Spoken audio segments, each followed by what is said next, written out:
끌고 갔다는 겁니다. 새빨간 거짓말입니다. 일본군은 뿐만 아니라 어느 나라 군인이든 민간인을 끌고 가는 것은 중대 범죄 행위입니다. 끌고 갈 수 없습니다. 김순덕이가 이 그림을 그릴 때 이 그림을 지도한 미술 선생이 일본군이 끌고 간 것처럼 못다 핀 꽃이라고 이 그림 그리는 그림 지도 과정을 기록해 놓은 책에 일본군이 끌고 갔다고 써놨습니다. 그리고 나눔의 집은 이 그림을 가지고 국회, 그 다음에 교육, 천안시청 등등 여러 군데 전시하면서 일본군에게 끌려갔다고 사기를 쳤습니다. 김순덕의 증언에는 공장에 가면 입이라도 하나 덜까, 밥이라도 좀 더 잘 먹을까, 그래서 갔다고 했습니다. 근데 어느 책에는 간호사 취직을 시켜준다고 해서 갔다고 되어 있습니다. 일본군이란 말은 없습니다. 일본군은 조선 여인을 끌고 갈 수 없습니다. 군인은 민간인에게 손을 댈 수 없습니다. 더군다나 중일 전쟁 지역, 태평양 전쟁 지역에 전쟁하다 말고 조선 땅에 와서 조선 여인을 끌고 간다? 이런 벼락맞이를 사기를 치고 있어. 어디다 함부로 거짓말을 해. 그리고 이걸 가지고 국민들을 속여. 머저리 같은 국회의원들, 대통령, 국무총리 다 속아. 대학 교수도 속아. 똑똑하다고 하면 남에게 지지 않는 기자들도 속아. 전부 다 일본군이 이 여자를 끌고 갔다고 거짓말하고 그걸 기사로 써. 책에다 써.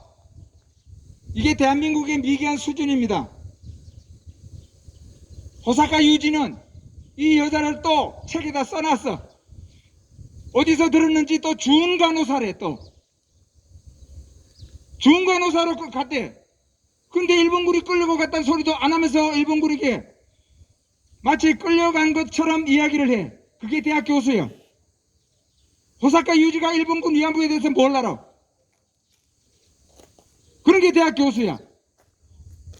그리고 호사카 유지는 쥐뿔 다 아는 것도 없으면서 위안부 연구의 권위자라고 자기가 스스로 자기를 권위자라고 그래. 이런 웃지 못할 일이 지금 대한민국에서 벌어지고 있습니다.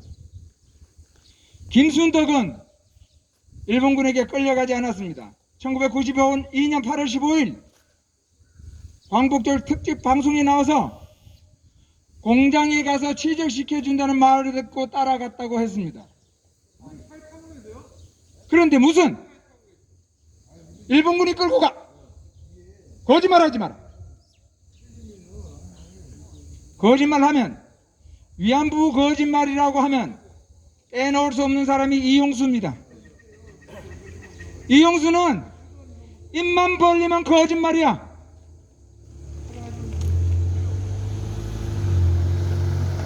나의 1928년생인 이용수가 나이 14살에 가미가제 부대에 끌려가서 정기 고문을 당했다고 이야기했습니다. 1928년생이 14살이면 1942년입니다. 1942년도에는 가미가제 부대가 존재하지도 않았습니다.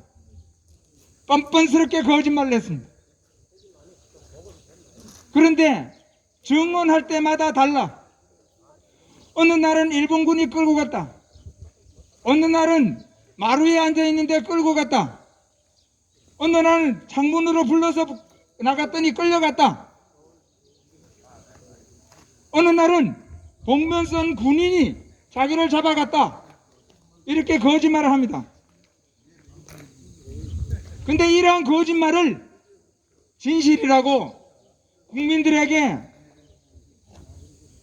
스피커처럼 이야기하는 집단이 정의기억연대고 이전에 정대협이고 윤정욱과 윤미향 그리고 정의기억연대 정대협 출신 여성가족부 장관들, 이 장관들이 몸담고 있었던 여성가족부가 일본군 위안부에 대해서 온 국민을 속이고 온 세계를 속였습니다. 그야말로 여성가족부는 일본군 위안부 사기극의 본산입니다. 그런데 이들이 거짓말을 한 것에 지나지 않고 이들은 천벌받을 만한 일을 또 저질렀습니다. 불쌍한 노인들에 대한 인권 침해입니다. 이들은 위안부 운동한다면서 위안부들의 증언을 받아서 8권의 책으로 내고 영상물로 만들고 인터넷에 퍼뜨려서 이들의 감추고 싶은 과거를 속속들이 까발려서 그야말로 개망신을 줬습니다. 위안부들이 과거 어려운 생활을 했다면 현재는 이 여성가족부나 정의연 이 집단들에 의해서 그야말로 씻을 수 없는 인권 침해를 당하고 있는 것입니다. 그러면서도 이것들이 입만 벌리면 위안부의 명예 회복이니, 입만 벌리면 위안부의 인권 회복이니 인권 타령하고 있고, 그래서 그 인권을 위해서 활동했다고 김복동이를 국민훈장 모란장까지 지어줬습니다. 이게 대한민국입니다. 다시 이야기하지만 김순덕은 일본군에게 끌려가지 않았습니다. 김순덕을 일본군에게 끌려갔다고 떠드는 나눔의 집이나 정의기억연대, 여성가족부, 여기는 전부 다 국민들에게 또 온 세계에 거짓말을 하고 있는 겁니다.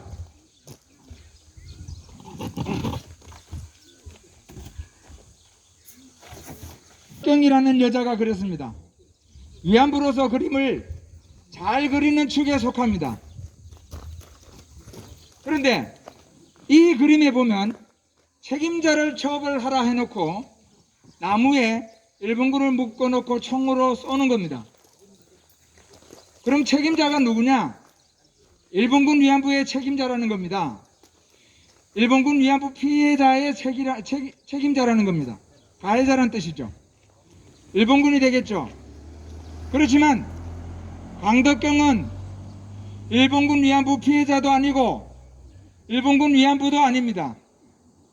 왜냐하면 강덕경은 일본군에 끌려가지 않았습니다.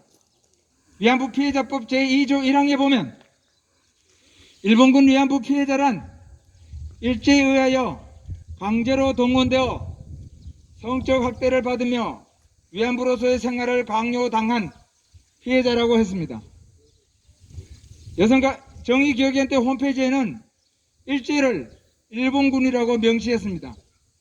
강덕경이 일본군에게 끌려가서 일본군에게 성적 학대를 받으며 일본군으로부터 위안부로서의 생활을 강요당했다고 하는 것이 정의기억연대의 주장입니다. 거짓말입니다. 강덕경은 끌려가지도 않았고, 더군다나 강덕경은 일본군 위안소에서 생활한 여자가 아닙니다. 강덕경은 일본에서 어느 날 헌병에게 끌려가서 위안부가 되었답니다. 헌병이 할 일 없어서 여자를 끌고 와서 위안부 시킵니까? 아무런 증거도 없이 헌병이 왜 민간인을 끌고 가? 그리고 일본에는 위안소가 없습니다. 일본군 위안소가 없어요. 일본군 위안소는 중일 전쟁 지역과 태평양 전쟁 지역에 설치 운영됐습니다. 따라서 일본, 조선, 대만, 만주에는 일본군 위안소가 없었습니다. 그런데 무슨 일본에서 일본군 위안부 생활을 해? 일본에서 일본군 위안부 생활을 했다는 사람이 한둘이 아니야.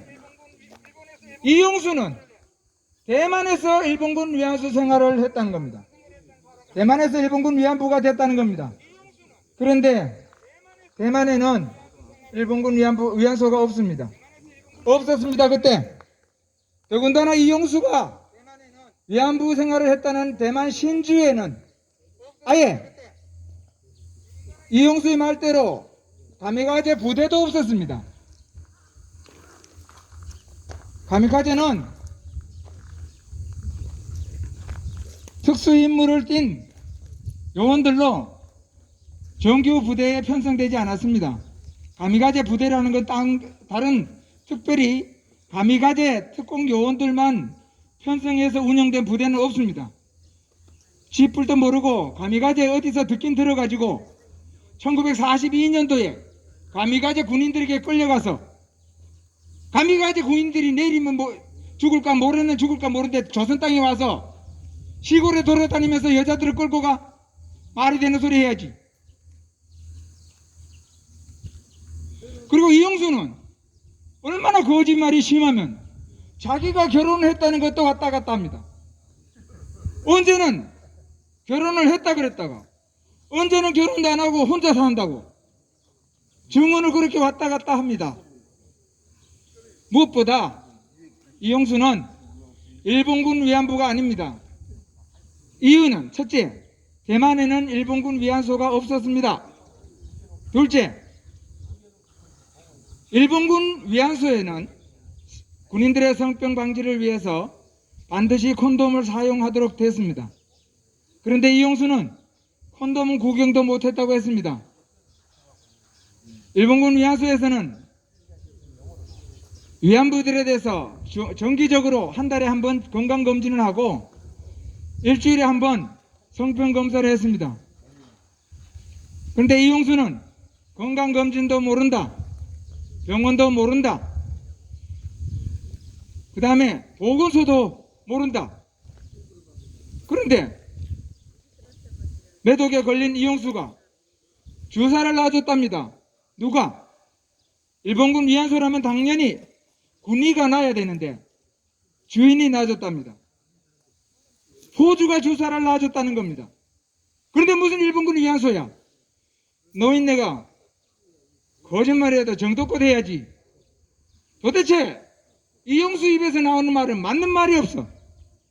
맞는 말은 1992년도와 93년도 증언밖에 없어. 그 증언도 맞는 것도 있고 틀린 것도 있지만 분명한 건 빨간 원피스와 가죽 구대에 홀려서 끌려갔다고 했습니다. 그리고 대구에서 대만 위안소까지 이용수가 대구에서 대만 위안소까지 우리를 데리고 온 남자는 위안소 주인이었다라고 했습니다. 위안소 주인이 바로 포주입니다. 그래서 이용수는 우리는 그를 오야지라고 불렀다라고 했습니다. 그런데 무슨 일본군 위안부야? 거짓말을 해도.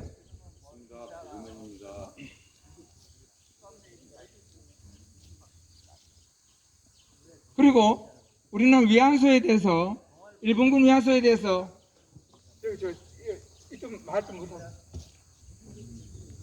기본적으로 일본군 위안소는 중일 전쟁 지역인 중국과 태평양 전쟁 지역인 동남아 쪽에 위안소가 설치됐습니다. 일본군 위안부가 되기 위해서는 절차가 아주 까다로웠습니다.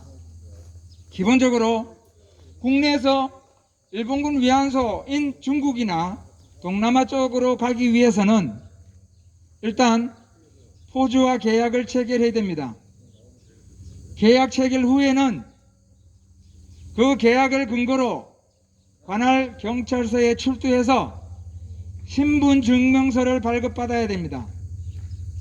신분증명서를 발급받기 위해서 반드시 또 건강검진을 해야 됩니다. 계약을 쓸 때는 친권자가 승낙이 있어야 됩니다. 친권자 승낙 없이 계약이 이루어지지는 않습니다. 일단 신분증명서를 발급받으면 이제 출국을 하게 됩니다. 중국 같은 경우 상하이 총영사관에 가서 직접 출두해서 영업 허가를 받아야 됩니다.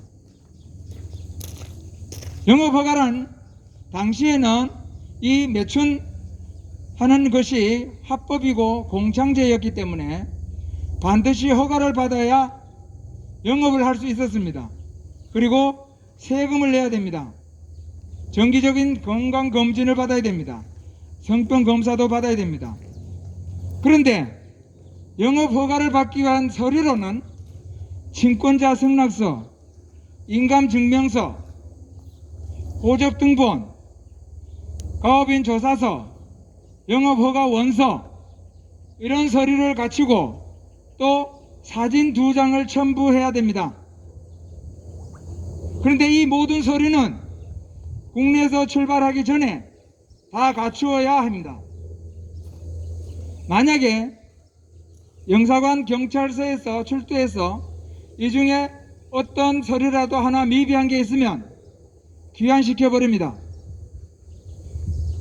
이렇게 엄격하게 계약을 체결하고 신분증명서를 발급받고 각종 서류를 구비해서 영업허가를 받아야만 현지에서 위안부 생활을 할 수 있습니다. 그런데 일본군이 끌고 가서 강제로 끌고 가서 친권자의 승낙을 받을 수 있어? 끌고 가서 경찰서에 출두해서 신분증명서를 발급받을 수 있어? 말이 되는 소리 해야지. 삼류소설도 그런 쓰레기 같은 삼류소설이 없어.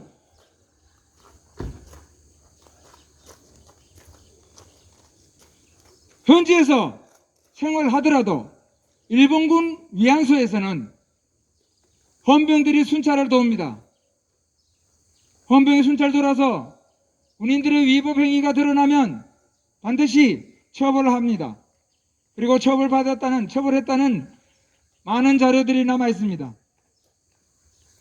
그런데 위법 행위를 단속하는 헌병이 여자들을 끌고 가서 여자 장사를 해? 섹시 장사를 해? 여성가족부에 등록된 240명 중에 일본군에게 끌려간 여자가 단 한 명이라도 있으면 제시하라고 여성가족부에 수차례 민원을 제기했지만 답이 없습니다. 개인정보랍니다. 개인정보는 무슨 개인정보야? 이미 증언집에 속속들이 다 까발려 놓고 증언집을 보면 온통 포르노에 포르노. 위안소에서 있었던 남자들과의 관계 속속들이 다 까발려 놨어. 그래 놓고 무슨 인권이야? 그래서 고발도 하고 정보 공개 청구도 하고 다 했지만 답은 항상 개인정보다. 그래서 앞으로 우리는 이 여성가족부를 대상으로 계속 싸울 겁니다. 이제 정보 공개 청구가 이제 또 기각이 돼서 이번에는 행정심판, 그 다음에 행정소송 모든 절차를 거쳐서 여성가족부의 위안부 사기를 천하에 밝히도록 하겠습니다. 이제 오늘 광주에서 있었던 위안부 사기극 중단 촉구 1인 시위를 여기서 마치도록 하겠습니다. 감사합니다. 사기치지 마라! 사기치지 마라!